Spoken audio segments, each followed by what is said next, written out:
Hey everyone, this is Sho, and today we're going to draw and rant about Mythical Detective Loki Ragnarok. Story in a nutshell is, if Shikamaru from Naruto and Ciel from Black Butler did the fusion dance and became one. Now we're gonna get into spoilers, so spoiler alert! Pew, pew, pew, pew. This series has a total of 12 volumes, but only 2 were ever translated into English by ADV in 2002. Thank you, RNGesus, for another incomplete and dropped series. Because I didn't need more trouble. And what makes this even more challenging than Sakura Tyson was, is that this is somewhere in the middle of the series. See, the first 7 volumes were originally published in Monthly Shonen Gangan as Mythical Detective Loki before moving the next 5 volumes to Monthly Comic Blade as Mythical Detective Loki Ragnarok. ADV got the brilliant idea to publish the first 2 volumes of Mythical Detective Loki Ragnarok, which is what I'm going to be reviewing. Ugh. Anyways, from reading these 2 books, it seems like it's about a kid named Loki, apparently the god from Norse mythology, as Odin sends people to kill him. Although they never do it, the series itself seems kind of lighthearted and like a gag series with very quirky humor. I've not read the rest, but it is available scanlated and is on my to-do list. Nor have I seen the 26th episode anime, but I did do some research to understand what I was reading. Apparently, the Norse god Loki lost his power and is living on Earth in a child-sized body. He investigates weird happenings, trying to find evil auras to maybe return to the world of the gods? Oh, and Odin is trying to kill him because reasons. Actually, I'm not sure. I couldn't find a reason. And I looked on the internet. The internet. And I found nothing. I'm so disappointed in you, internet. Shame. Anyways, let's do a rundown of the characters, as there's over a dozen of them that show up in these 2 volumes alone that are reoccurring.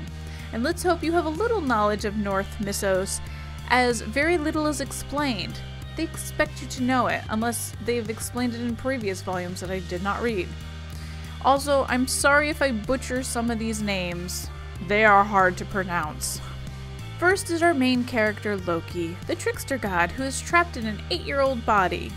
He is not like the story of the mythos Loki, but more of a kid with an attitude and finding things annoying or troublesome.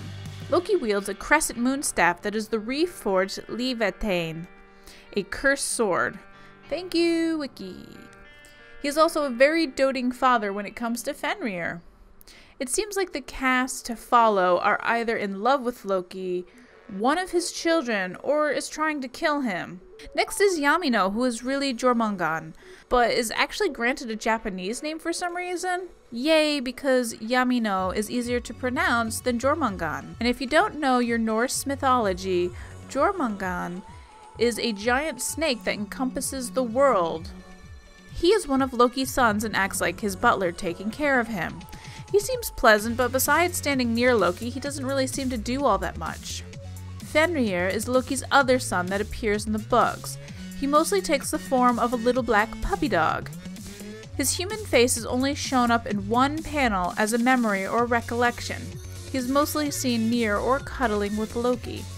In these 2 books, there is no mention of Norse Loki's other children's, Ciel, Narfi, or Sifnir.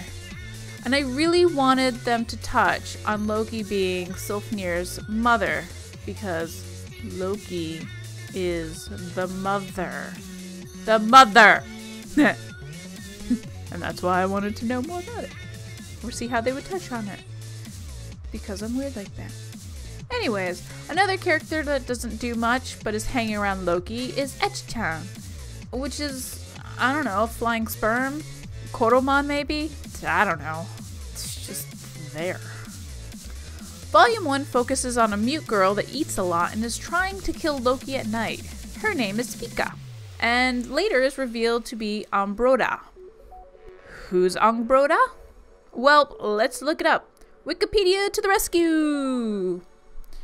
She is one of Loki's wives, who bore Fenrir, Jormungand, and Hel. She's also a giantess. She's not in the series, however. She's a cute little girl in the series, but in the mythos, she's a giantess.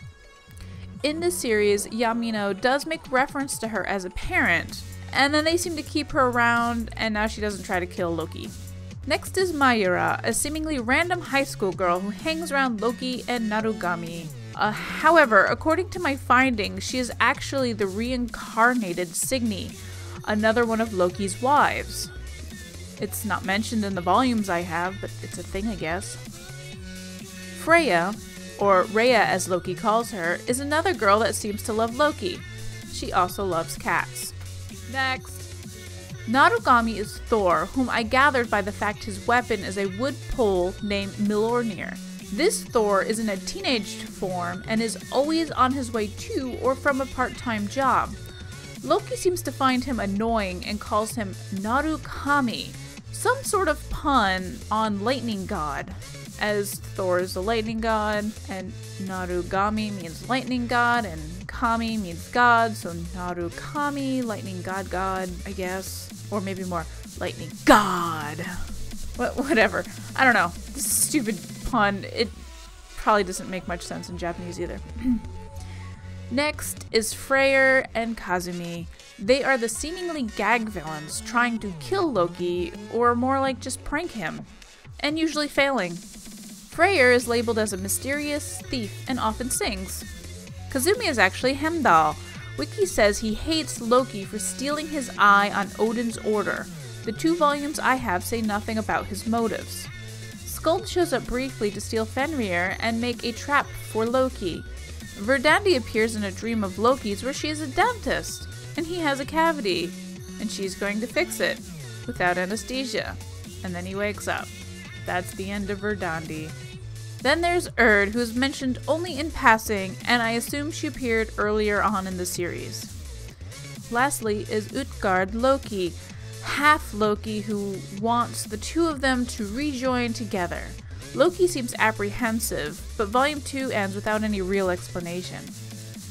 The story is alright. I may have enjoyed it more if it started from an actual Volume 1 instead of Ragnarok Volume 1. I do really enjoy stories of mythology, so I'd like to give it a try. The art is fine, it's very cute, pre-moe, before moe was a thing, which is ironic as Gangan is considered a boys' magazine, but I suppose moe is more geared towards boys than girls nowadays. I'd like to know what led up to these volumes along with how it ends. People do speak highly of the anime series. There isn't too much to say on this, as I felt more of it a crash course to the series. And I did spend more time talking about the characters and doing research on the characters than anything else. But it was something to read and it had decent art. So I guess I'll end my review on this series, and may RNGesus bless me with a full series next week. As always, if you enjoyed this video and like to see more by me, please hit that subscribe button. And if there's a series you'd like me to review or draw a character from, please leave that down in the comments below. And I'll see you next time. Bye!